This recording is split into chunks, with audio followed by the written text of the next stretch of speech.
Hello students and welcome to class. आज हम बात करेंगे भारत की विदेश नीति के बारे में, यानी फॉरेन पॉलिसी ऑफ इंडिया। मैंने इस पीडीएफ में वर्तमान में आपकी बुक से कुछ आगे बढ़कर कुछ विषयों को और कुछ पॉइंटों को इंक्लूड किया है। हालांकि अगर हम फॉरेन पॉलिसी की बात करें तो सबसे पहले बात आती है कि कोई भी देश फॉरेन पॉलिसी या विदेश नीति क्यों बनाता है। तो इसका सबसे महत्वपूर्ण और एकमात्र आंसर होता है अपने राष्ट्रीय हितों की अभिवृद्धि के लिए, यानी किसी भी देश की विदेश नीति उस देश के राष्ट्रीय हितों को सर्वोपरि देखते हुए बनेगी, यानी उसका उद्देश्य क्या होता है ये महत्वपूर्ण है। हम भारत की विदेश नीति की बात करेंगे यहाँ पे। तो आप देखिए, भारत विश्व की एक बहुत ही पुरानी संस्कृति है और बहुत ही पुराने समय से भारत के अपने पड़ोसी देशों के साथ संबंध रहे हैं। तो बहुत ही पुरानी विदेश नीति को फॉलो कर रहा है भारत। हालांकि अगर हम बात करें आज़ादी से पूर्व, जब अंग्रेज़ों का आधिपत्य था भारत पर, अंग्रेजी शासन का की हुकूमत थी, तो भारत की कोई विदेश नीति नहीं थी, क्योंकि वो संचालित अंग्रेज़ों द्वारा की जाती थी। लेकिन उससे पहले की अगर हम बात करें बृहत्तर भारत की, आप थोड़ा सा बैकग्राउंड में जाएंगे तो आप पाएंगे कि भारत के अनेक देशों के साथ, बहुत ही दूर दराज के देशों के साथ सांस्कृतिक संबंध थे, और आज भी उन देशों में भारत की सांस्कृतिक छाप जो है वह देखी जा सकती है। हम बात करेंगे भारत की विदेश नीति की तो विभिन्न उद्देश्यों की और उसकी विशेषताओं की, लेकिन वहां से पहले मैं आपको एक बात बता दूं कि आज़ादी के बाद भारत की विदेश नीति जो रही है वह एक विशेष साइड में या एक विशेष पक्ष में झुकी हुई दिखाई देती है। अगर हम बात करते हैं गुटनिरपेक्षता की नीति की, तो नेहरू से लेकर इंदिरा और राजीव गांधी तक गुटनिरपेक्षता की जो नीति को हमने फॉलो किया है, आज भी हम कर रहे हैं। लेकिन वो गुटनिरपेक्षता की नीति वास्तव में गुटनिरपेक्षता की नीति थी या नहीं, एक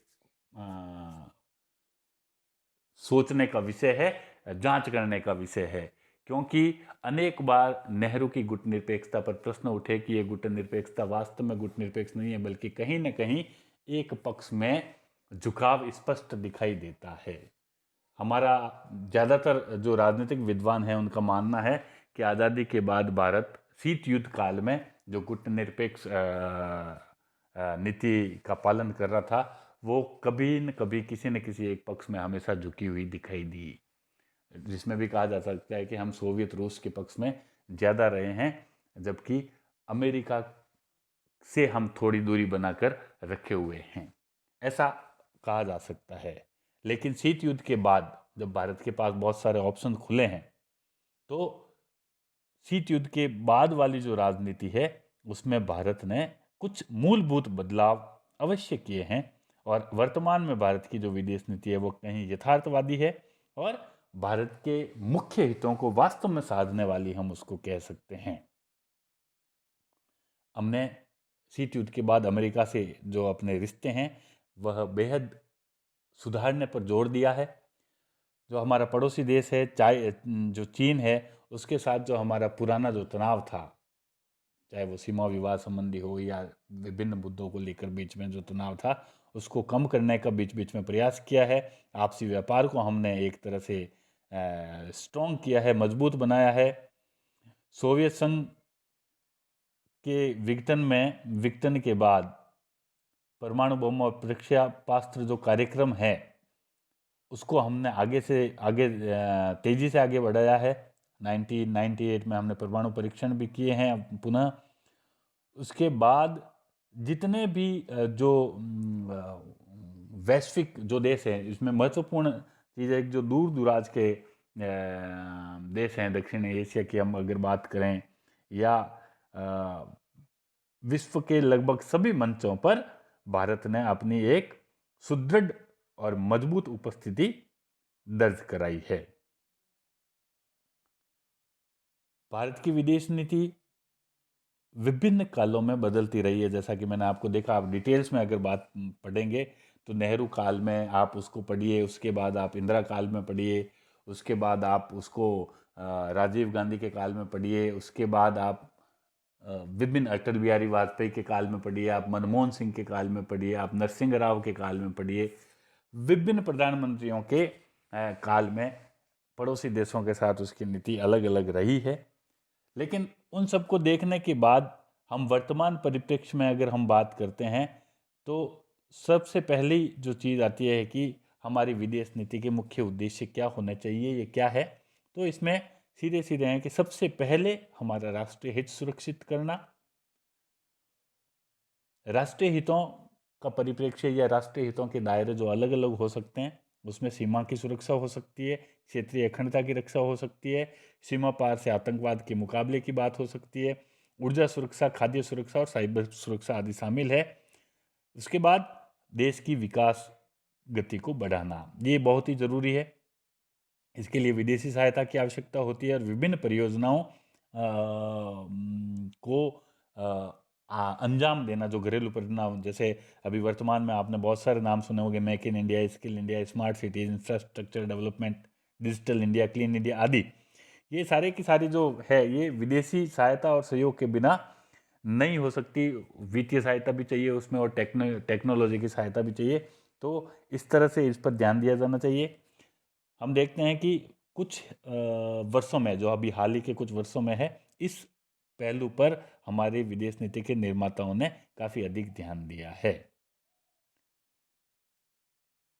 तो संक्षेप में अगर हम बात करें तो भारत की विदेश नीति के 4 महत्वपूर्ण उद्देश्य हो सकते हैं। एक तो पारंपरिक और गैर पारंपरिक खतरों से बचना।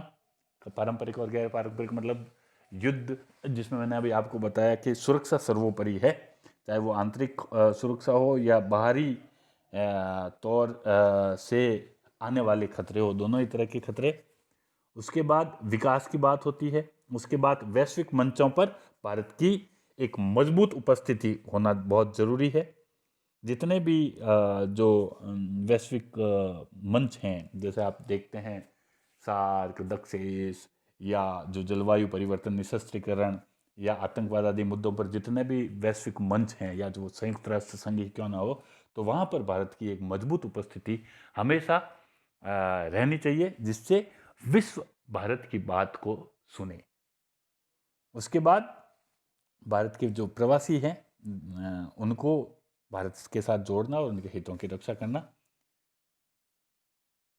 भारत की मूल विदेश नीति के मूलभूत सिद्धांतों की बात करें तो पंचशील के सिद्धांत, आपने पंचशील का नाम सुना होगा। भारत ने हमेशा से अपने विदेश नीति में पंचशील के सिद्धांत को अपनाया और आज भी भारत पंचशील के सिद्धांत को मानता है। पंचशील एक दूसरे की क्षेत्रीय अखंडता और संप्रभुता का पारस्परिक सम्मान, पारस्परिक आक्रमण ना करना, परस्पर हस्तक्षेप ना करना, यानी किसी भी दूसरे देश के आंतरिक मामले में हस्तक्षेप ना करना, समता और आपसी लाभ, व्यापारिक मामलों में समानता के आधार पर, आपसी लाभ के आधार पर व्यवस्था करना, और शांतिपूर्ण सहअस्तित्व। शांतिपूर्ण सहअस्तित्व का हम पीसफुल ब्रदरहुड की बात यहाँ पे हम कर सकते हैं। तो इन सभी बिंदुओं पर भारत ने हमेशा ही अपनी तरफ से चलना स्वीकार किया है और कभी भी पंचशील के सिद्धांतों का भारत ने अतिक्रमण नहीं किया है। लेकिन वर्तमान में कहीं ना कहीं भारत अपनी जो पुरानी एक तटस्थता की नीति है, या जिसको बोलते हैं कि एक सुरक्षात्मक जो नीति उसने अपनाई थी, उस घेरे को तोड़ते हुए अब भारत अपने पड़ोसियों के प्रति या अपने हितों और अपनी सुरक्षा को मद्देनजर रखते हुए कहीं ना कहीं आक्रामकता की नीति अपना रहा है। कि हम देखते हैं कि भारत अगर किसी दूसरे के मामले में दखलंदाजी नहीं करता है, किंतु अगर कोई देश जानबूझकर भारत के मामले में या राष्ट्रीय हितों को प्रभावित करने की कोशिश करता है या हस्तक्षेप करेगा, तो भारत उस पर कार्रवाई के बारे में एक बिल्कुल भी झिझकेगा नहीं।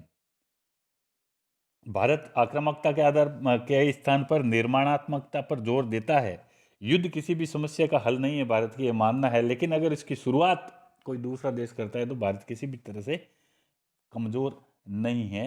इस तरह भारत की नीति कहीं ना कहीं बदलाव पर है, और ये बदलाव वर्तमान समय में आप स्पष्ट तौर पर देख सकते हैं। आप देखेंगे कि पहले आप चीन के साथ जो हमारा 1962 का जो युद्ध हुआ था उसको देख लीजिए, 1971 का भारत पाक संघर्ष देख लीजिए उसको, और वर्तमान जो कुछ झड़पें या कुछ छोटी मोटी चीज़ें हुई है उसमें आप देखें तो भारत अब जोखिम लेने की प्रवृत्ति को अपनाने लगा है। सुरक्षात्मक नीति को बदलकर कुछ हद तक आक्रामकता की नीति की ओर अग्रसर हो रहा है, लेकिन वो सिर्फ अपने हितों की सुरक्षा और अपने क्षेत्र की अखंडता की सुरक्षा के लिए।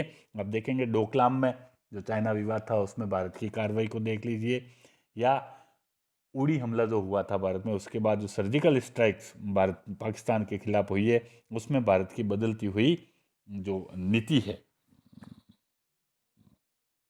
जिसको हम कह सकते हैं आक्रामकता की नीति, स्पष्ट दिखाई देती है। बदलते विश्व के परिप्रेक्ष्य में भारत ने अपने आर्थिक और राजनीतिक हितों की पूर्ति के लिए किसी भी औपचारिक समूह पर निर्भरता को सीमित कर रहा है, यानी वह किसी विदेशी सहायता पर उतना ही डिपेंड होता है जितनी उसको चाहिए। पूर्ण रूप से डिपेंड होने की प्रवृत्ति से वह थोड़ा थोड़ा दूर हट रहा है। साथ ही विदेश नीति में संतुलन बनाए रखने के लिए भारत ने अमेरिका तथा रूस के साथ जो अपने संबंध पुराने समय से, या जिसको हम कह सकते हैं शीत युद्ध कालीन जो संबंध थे उसमें बदलाव किया है, और दूसरे देशों के साथ जो बहुत समय से जिन वैश्विक मुद्दों पर और विश्व के अनेक देशों के साथ भारत के संबंध नहीं थे, आप इजराइल का उदाहरण ले सकते हैं, संयुक्त राज्य अमेरिका का मैंने आपसे बात की है, तो उनके साथ अपने रिश्ते बेहतर बनाने में भारत कोई कोताही नहीं बरत रहा है। तो हम अगर कंक्लूजन करें यहाँ पर तो हम कह सकते हैं कि कहीं न कहीं भारत की वर्तमान जो नीति है वो उस गुट निरपेक्षता की नीति से एक कदम आगे बढ़कर बदलाव के मार्ग पर अग्रसर है।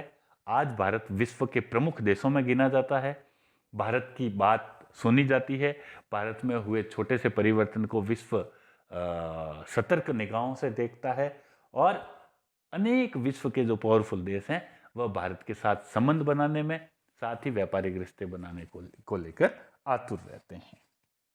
धन्यवाद।